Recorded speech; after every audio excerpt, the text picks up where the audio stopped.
আসসালামু আলাইকুম সম্মানিত দর্শক শ্রোতা। আজকে আবারও আপনাদের সামনে একটি বিষয় নিয়ে গুরুত্বপূর্ণ বিষয় নিয়ে কথা বলার জন্য হাজির হয়েছি।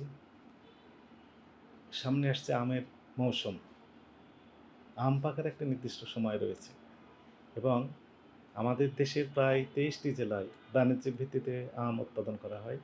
এই আমগুলো আমরা নিজেরা খাই এবং বিশ্বের বিভিন্ন দেশে ২০১৫ সাল থেকে আম রপ্তানি শুরু হয়েছে। এটা একটি খুশির খবর।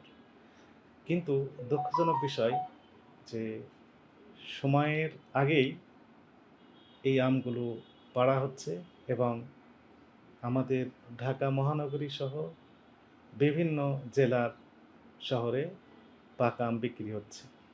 এগুলো আমাদের নজরে এসেছে। এই আমগুলো খাওয়া অনেকটা অনিরাপদ এবং এতে স্বাস্থ্য ঝুঁকি রয়েছে। কারণ আম ২ ভাবে হারভেস্ট করা হয়। একটি কাঁচা আমের যে ব্যবহার সেটি বিভিন্ন প্রক্রিয়াজাত খাদ্য তৈরিতে এটি প্রয়োজন হয়। আর পাকা আম সরাসরি আমরা খেয়ে থাকি। কিন্তু এই কাঁচা আমটি বিভিন্ন রাসায়নিক দিয়ে, কেমিক্যাল দিয়ে যখন পাকানো হয়, সেই আমগুলো খাওয়া অনিরাপদ এবং এতে করে স্বাস্থ্য ঝুঁকি বেড়ে যায়।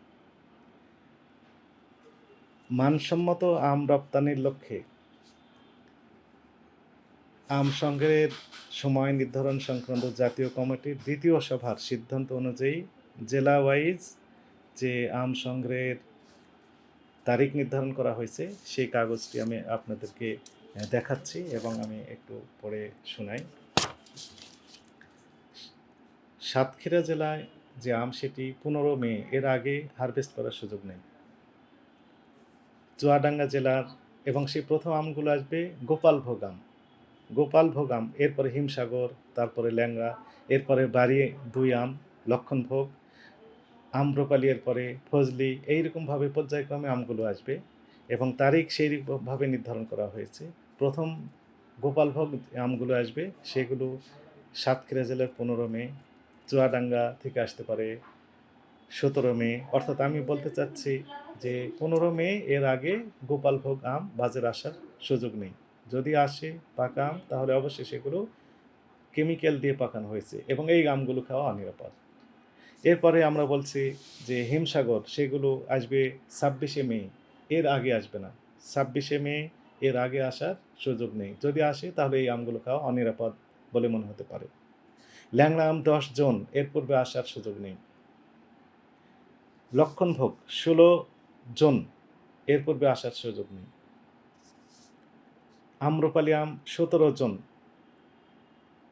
এরকম একটি ক্যালেন্ডার নির্ধারণ করা হয়েছে। সম্মানিত দর্শক শ্রোতা, আমরা যে খাবারগুলো খাই, এই খাবারগুলো যেন নিরাপদ হয়ে থাকে। আপনারা জানেন যে বাংলাদেশে প্রায় ৩ কোটি মানুষ যারা বিভিন্ন খাদ্যজনিত রোগে আক্রান্ত হয়ে হাসপাতালে ভর্তি হয়ে থাকেন। এর পরিসংখ্যান প্রায় ৩ কোটি প্রতি বছর। তো সেই বছরে ৩ কোটি মানুষ যদি আক্রান্ত হয়ে থাকলে প্রতিদিন গড়ে ৮০ থেকে ৮৫ হাজার মানুষ খাদ্যজনিত বিষক্রিয়ায় আক্রান্ত হয়ে হসপিটালাইজড হয়ে থাকেন। কিন্তু অনেকেই আক্রান্ত হন এই খাদ্যজনিত বিভিন্ন রোগে, কিন্তু তারা হাসপাতালে ভর্তি হন না। এর পরিসংখ্যানও অনেক বেশি। একই সাথে দীর্ঘমেয়াদী এই খাদ্যজনিত যে রোগে আক্রান্ত হওয়ার ফলে বিভিন্ন জটিল রোগে আক্রান্ত হচ্ছে আমাদের কনজিউমাররা। আমরা উদাত্ত আহ্বান জানাবো আমাদের খাবার যেন নিরাপদ হয়। এজন্য আমাদের কনজিউমার যিনারা রয়েছেন, এই সম্মানিত কনজিউমারদের বিহেভিয়ার যেন পরিবর্তন করা হয়। আমি পরিবর্তনের আহ্বান জানাচ্ছি কনজিউমার বিহেভিয়ার। অসময়ে ফল খাওয়ার খুব বেশি প্রয়োজন নেই। যে ফল যে সময়ে আসবে ঠিক সেই সময়ে আমরা ১২ মাসে আমাদের দেশীয় যে ফল সেগুলো আমরা খাবো। এতে করে স্বাস্থ্য ঝুঁকিটা থাকবে না। সময়ের ফল সময়ে যদি আমরা খাই স্বাস্থ্য ঝুঁকিটা কম হবে। এটি ফ্যাক্ট। প্রত্যেকে ভালো থাকবেন। আজ এই পর্যন্তই। আল্লাহ হাফেজ।